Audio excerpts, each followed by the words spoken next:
Tandaan ninyo ito, mga minamahal kong kapatid, dapat maging handa ang lahat sa pakikinig, maging mahinahon sa pananalita at huwag agad magagalit. Sapagkat ang galit ay hindi nakakatulong sa tao na maging matuwid sa paningin ng Diyos. Kaya talikuran na ninyo ang lahat ng kasamaan at maruruming gawain at tanggapin ng may pagpapakumbaba ang salita ng Diyos na itinanim sa inyong puso na siyang makapagliligtas sa inyo. Huwag lang kayong makinig ng salita ng Diyos, kundi gawin din ninyo ang sinasabi nito.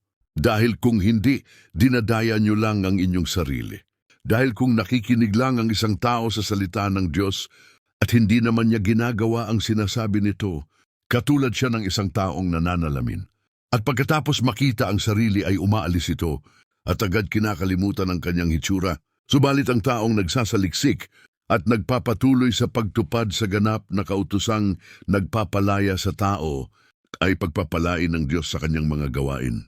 Siya ang taong hindi tagapakinig lang, na nakakalimot agad ng kanyang narinig, kundi ginagawa rin ito. Kung may nag-aakalang siya ay relihiyoso, ngunit hindi naman magawang pigilan ang dila niya, walang silbi ang pagiging relihiyoso niya at niloloko lang niya ang kanyang sarili. Ang relihiyong itinuturing na dalisay at walang kapintasan ng Diyos Ama ay ito, ang pagtulong sa mga ulila at mga byuda sa kanilang kahirapan at ang pag-iingat na hindi mahawa sa kasamaan ng mundong ito.